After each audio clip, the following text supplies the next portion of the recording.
to Bristol City. Vardy!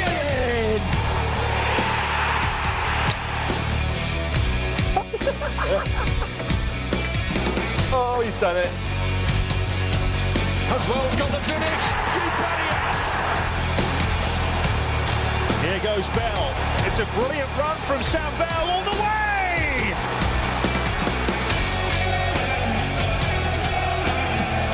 Ruthless stuff for Bristol City.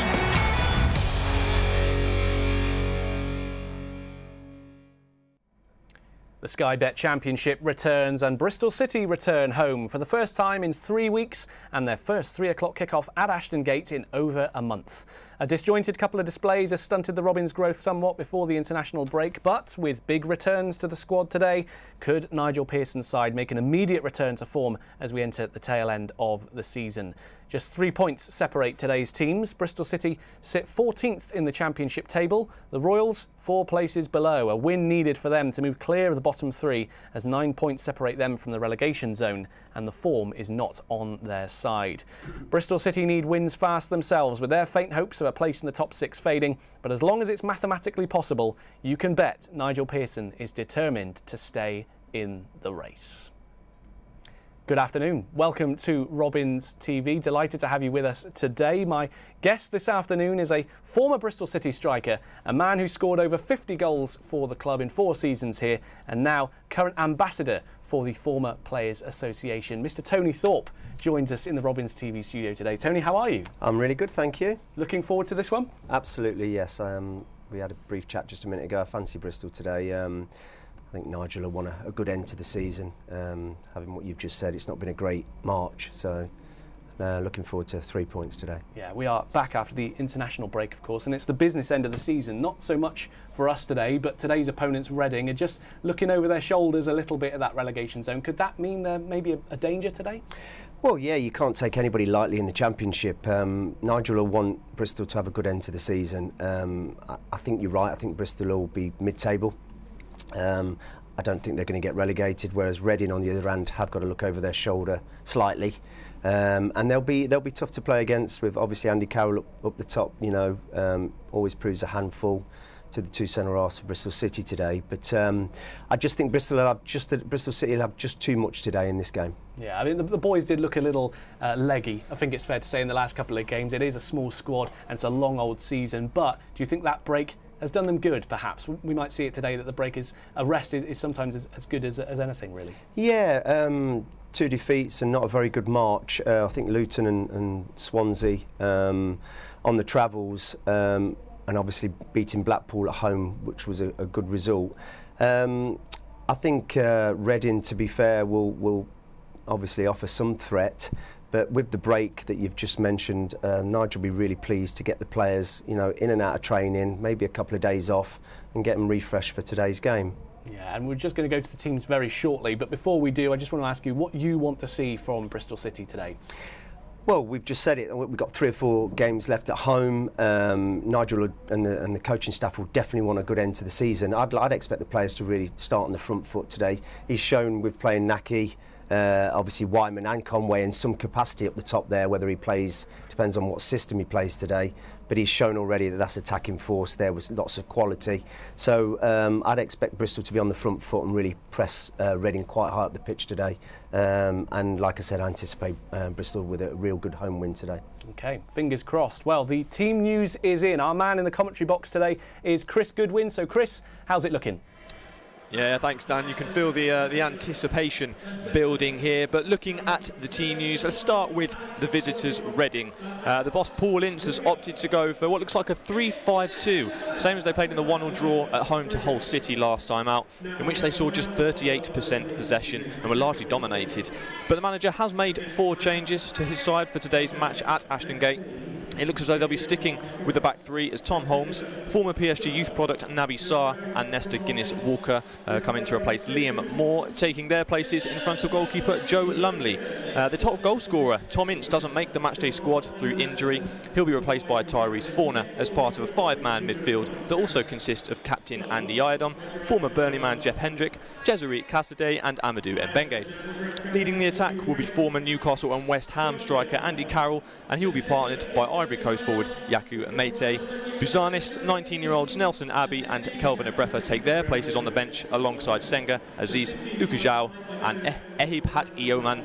And for the home side, for the Robins, plenty of changes. Sam Bell, Harry Cornick and Andy King all dropped to the bench after the 2-0 defeat away to Swansea.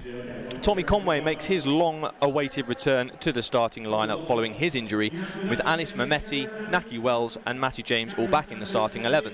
So it looks like this for the Reds, an unchanged back four with George Tanner and Jay De Silva occupying the fullback spots, with a perpetual Cam Pring and Zach Viner at the heart of the Reds' defence in front of keeper Max O'Leary. Omar Taylor-Clark has looked incredibly good and was unlucky not to get on the score sheet away at Swansea. He'll line up alongside Matty James in the holding role of midfield. Tommy Conway and Anis Mehmeti take their places either side of Andy Vyman. Vyman, a man who has contributed to 3 of Bristol City's last 5 head-to-head goals against Reading, and leading the line is the relentless Naki Wells. On the bench today is Kane Wilson, Harry Cornick, Andy King, Sam Bell, 20-year-old Callum Wood and a first appearance for 19-year-old Harry Leeson. So that's the team news for today, but now we're going to hear from Nigel Pearson, and he was speaking to Robins TV. Nigel, back in action today, 5 changes, Matty James and Tommy Conway back. How good is it to have those in the squad? Well, it's nice to be able to freshen the team up, and yeah, it's been unfortunate to have those two missing for such a long time, well, especially Tommy. I think it's important to remember that he probably won't play for more than 60 minutes today. 60 minutes will probably be the max that he plays, because we have to be, we still have to be mindful of him coming back from a hamstring injury. So, but we do have options on the bench, which is good. Matty James, yeah, great to have him back into the team too. Just a very important game that we go out there and perform well, really. Tommy, I would imagine, is very excited about being back. What does he offer you, and do you have to, as you said, manage him given his excitement? We want him to be himself, be full of energy. He's another really good goal scorer that we have. I think the competition between him and Naki to come out on top with the leading goal scorer will be important for us between now and the end of the season, for them to keep themselves competitive. So look, it's just good to have him back into the fray, and hopefully we can get a positive hour out of him. Matty James, you talked about his experience. How crucial will that be alongside Omar Taylor-Clark? Well, it will be vital. I mean, Andy Kings was alongside him at Swansea. It's important we move the ball quickly today. They're going to be a big physical side, so we can't match that. But what we can do is move the ball a lot quicker, and we have the ability to outrun them too. So, you know, we've got to make the most of that. It's really important that we don't allow our opponents today to really get settled into the game. We know it'll be at times a bit ugly. They're really scrapping hard. But they've got some good players, and they've got some experienced players too. So we've just got to make sure our own game is up to scratch. And you've had some of the younger players in training this week, and Harry Leeson, you put him in the squad today. Yeah, it's about balance on the bench, and you know, we've got 2 strikers on the bench. So really, it's just about Harry's done really well. He's done well in the 21s. It's a nice reward for him, but it's not one of those that we just do lightly. We actually think he could. He's a good footballer. He could cope well if we needed him. So good for him to get the match day experience with the squad, and let's see how we go. All the best today. Cheers, thanks. Nigel Pearson there chatting to Dave Barton. So Tommy Conway and Matty James back today. We'll start on Tommy Conway. He hasn't played since New Year's Day. I mean, City played very well at the beginning, up until the Man City game, of course. They were unbeaten, but great to have him back, and he's just going to add even more. Absolutely, he's like a new signing again. You know, he's back in the team today. I'm a big fan. I've watched him a few times earlier part of the season. He's a bright young player that's going to go places. Bristol City fans wouldn't want to hear that from me, but you can't stop good players from potentially moving on in the near future. Let's hope not. But him and like you say, Matty James today coming back are like two fresh new players coming back into the squad. And we talk about consistency, and Nigel would like to pick a straight 11 every week, most weeks, and unfortunately it's not been like that this year. There's been lots of changes, some young players coming in doing well, then drying out and then coming back in. So it's been a balance of good youth players coming in and getting experience, but he'll be delighted to have Conway back today, definitely. Yeah. So almost time for us to look at something else now. Actually, let's go back in time to when this man here was wearing Bristol City red. It's the year 2000, when the South Stand was the East End. The colour on TV was lacking a bit of sharpness, and City ran out 4-0 winners over Reading. City started well, and Mickey Bell created an opening in the 4th minute. The Reading defence backed off, allowing the wing-back a strike on target. Phil Whitehead making a good save. Have the corner with Brian Tinian. Good running off the ball. Headed straight back to Tinian. First time chip back inside the box. And a chance for Rodriguez. In fact, it's Peacock who scored. Completely mishit it. Everyone looks for the offside flag, but Peacock has made it 1-0. It looked as soon as if Rodriguez was going to be the man to volley it in. Peacock got there first, mishit it completely off the ankle, I think. And that's the thing that foxed the keeper. First real bit of defending for City this afternoon, and they did it well. This time Butler's had his opportunity. Well, it looked like handball, but it's come to Hilbert, who's played a great ball through. This is Murray, 2-0. And that is a superb goal. And Murray's run equally so. And the finish wasn't bad either, was it? Just 17 minutes in, and already City have a 2-goal advantage against this side who are second at the table. They scored 1 goal. There wasn't too much to write home about in between that and the second, and there's been nothing really of incident since the second goal. But that's another great ball. They may be sitting here. Here's Bell. 3-0. Well, when they get into a scoring position, they make absolutely no mistake whatsoever. It's Mickey Bell's first of the season. Another terrific ball through. And this time, the recipient was Mickey Bell. With a few chances, it's just City took them all, but that's a wonderful ball. Here's Thorpe, Peacock, 4-0.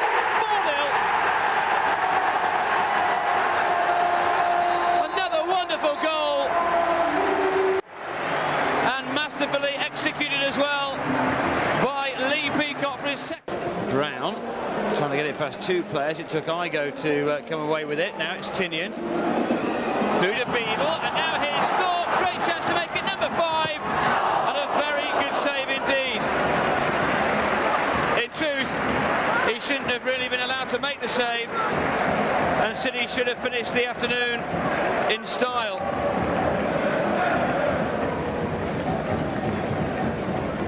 Well, the referee has looked at his watch, and it should complete a job extremely well done for Bristol City. A wonderful afternoon.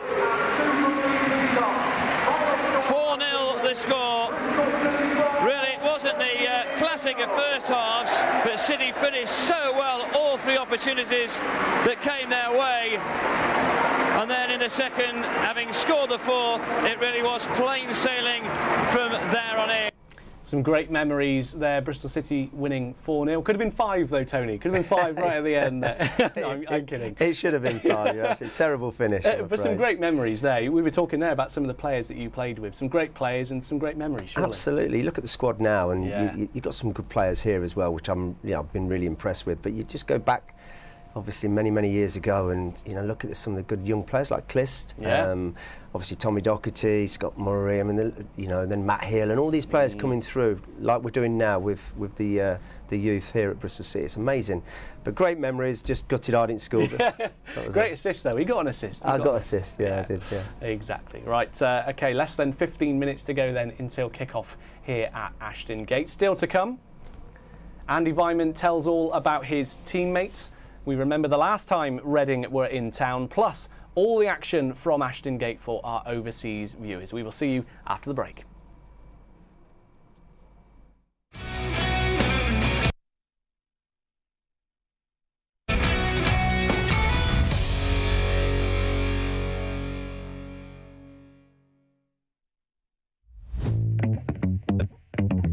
So we've got all this outdoor space here, and it's perfect for companies to come in, whether they're small or large. So we cater for maybe a team of 12 or a team of 800. They can come here, have a really positive experience and be rewarded for all their hard work in the office or whatever industry they're from. As we've got such a big company, a lot of us don't see each other. Being able for the first time to get everyone out together in one place doing an activity together was great for team bonding and boosting that morale. We can hone in on specific skills such as communication, leadership, teamwork, resilience. Here we've got a 400-metre military assault course, which is fantastic for team building. If you want a morale booster, this is the place to come.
Welcome back to Robins TV. Dan here with City legend Tony Thorpe. We're going to head up to the HPC now, where this week I managed to sit down with club captain Andy Weimann as he dished the dirt on his teammates. He's ranking them from worst to best. Andy, welcome back to Robins TV. Today we are going to be finding out who ranks top of the list and who ranks bottom in a selection of different categories at Bristol City. And as the newly appointed club captain, I thought you'd be the best person for this, because you know the squad. You know the squad better than anyone. So firstly, who is top of the touch tier list? Who's got the best first touch? There's a few with bad touches. We'll get to those. Probably, yeah, Alex. I'd say probably Alex Scott. Alex Scott. Great technique. So probably him. Yeah. Yeah, we've seen a few examples of Alex Scott's first touch. And go on then, worst first touch. That's a bit harsh if I name them, isn't it? It's okay. It's all in jest. You know what I go for? Who can I go for? Yeah, I don't know. Do you know actually who's got a good one as well? I'd say Jay. Jay's got a good one. Really? Jay Da Silva. Yeah, he's like nice with the ball. I feel bad then saying a bad touch, but I'll have to go for a defender, I think, just because they don't really need the first touch that much. They just kick it.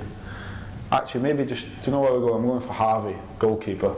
His first training back from being injured, he tried a Cruyff turn and he scored an own goal. So wow. He gets a bad first touch for that one. I mean, that qualifies. Harvey, yeah. That qualifies. Yeah. Now, who is the best trainer in the team? I think we've got quite a decent group, to be fair. Everyone's really at it in training. I'd say the best one. I think Anis, since he's come, to be fair, he's really at it in training. Obviously then you've got Alex again, who's good every day. I think them two probably are really good at training. And you can ask me about the worst one. Who's the worst thing? Who's bottom of the list? For, I want to say Joe. Williams. He's probably going to come up a few times. I wouldn't say he's necessarily that bad, but if he doesn't get his decision or his team loses, his head goes. So basically, if you're on his team, you've got a good chance of losing. Yeah. So, okay. There you go. I'd say Joe. Right then, let's have a look at like dressing room habits then. Who has got the best dressing room habits? Who keeps their little section in the best order? Do you know what? I'd say everyone, to be honest, because we've got a kind of a fine list. So if you've left your boots out or something, you get fined. So yeah, I couldn't really say that anyone's really that bad. I think everyone keeps it really tidy, to be honest. So there's no one that's getting on Scotty's nerves of... No, I don't think so. I think, like I said, we've got, if you leave stuff out, everyone tries to stitch each other up and get a bit of money in the fine pot. So yeah, I'd say everyone's pretty tidy, to be fair. Who is top then when it comes to coach etiquette?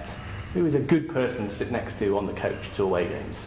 Well, I think everyone's got their seat that they sit in. It's kind of, in football, it's a weird one. When you sit in your seat once, you don't really move. So I think I've got like a decent table where we always have chats. I haven't sat next to many people. I've obviously, on my table is normally like Tommy Conway, Alex Scott and George Tanner at the minute. That's my table, so yeah, I'm quite happy with it. Nice. We always have a few chats, so it's good, yeah. And take us into the other side of it. Is there anyone that doesn't behave themselves on the coach? Who are the noisy table? If you've got a good table, who's a noisy table on the coach? No, I think a noisy table is probably good because we've got a few long journeys, so it's quite boring sometimes. I'd say there's a few people who don't come off their phones or get headphones in. Mark Sykes, big one. He sits in a corner we've got a table here and a table there, and he sits in a corner, and I've not seen him get up once. He likes to shout orders to get a coffee or a tea of someone, but he's not made a tea the whole season, so yeah, I wouldn't want to sit next to him. I think Matty James sits next to him, he's not happy with him. That is Mark Sykes' card marked for that one. And then just finally then, who is the best finisher in the team? You know where the back of the net is, of course. Well, I think every striker's a bit selfish, so I'd say myself. But no, I think we've got a few, like obviously Belly's a really good finisher, like Tommy Conway is really good, Mackie Wells. So I think we've got a few, to be honest. I think we all back each other as well, like we all think that we're pretty good finishers, so yeah, I think I can't really single one out. I think we're all in training and that you're quite confident that that person whoever gets the chance is going to score. Well, Andy, thanks for taking us inside the dressing room. Thank you, no problem. Always good to chat to Andy Vyman, of course, who starts today again. Tony, recently appointed the club captain, of course. Looking at the team from earlier, we're thinking maybe Andy's going to have a bit of a freer role today, which he can do, and he's done it many times. He has indeed, yeah. He's technically very, very good, so he can get it on the half turn, create some opportunities, hopefully, for Conway and Naki. I think he's better suited than the other two. I know Conway has played in that kind of number 10 role, but I think Wyman's perfect for it today. And like we said at the start of the programme, that's an attacking team that he's playing today. So he's set his stall out, Nigel, to go and win this game. Yeah, absolutely. Talking about Reading then, if we look to our opponents, they've picked up just 1 point in the whole of March. Not good timing to be out of form, really, at this stage of the season. No, they're in a bit of decline and they've lost 4 out of the last 5, so confidence is not going to be great. Hence why I said that Nigel will want his team to start quick, press high, turn any positives into some mistakes and create chances from there. Paul Ince has got his hands full. I think they will be fine. I think there are a couple of wins from being okay. But I can't see them getting anything here today, and I hope they don't get anything here today. But looking at the league as it is, I think Reading will probably just be all right this year. They're a big team. This might sound silly to say, but they've got some big boys in that squad. Andy Carroll, Mate's not small either. They're just the strikers. Yes. Do you think we can use that as an advantage, though? Because we are a smaller team, but it means that we're quick too, with the likes of Pring, Anis Mehmeti. Not the tallest, but they've got their own strengths. Yeah, they'll stretch the team today. Reading will have enough of their own problems, but you touched upon Andy, very experienced centre forward. He'll be strong, he'll fling his body around, he'll get fouls, and he'll be hard to play against, and he'll definitely be a handful. We've got to stop the crosses today, further up the pitch, which will obviously stop Andy, being strong, being good at his game, that back post, attacking balls. So we need to stop crosses from both flanks today. But we've mentioned it a few times now. I don't think Reading can come here and get a result. Hopefully I'm absolutely spot on. I just think Bristol City will have far too much today. Yeah, fingers crossed for that. Okay, it's time to say goodbye then to our viewers on Facebook and YouTube now. Due to rights, we can't show you the game here in the UK, of course, but if you are an overseas viewer, you can buy a match pass now at bcfc.co.uk. You can also follow all of the coverage on the club's social channels or buy an Robins audio pass right now in the same place and listen online. All the details at bcfc.co.uk, and we will see you here on Friday when we travel to Stoke City. The game on Robins TV, of course. You can buy your matchday pass for that one after the game today for £10.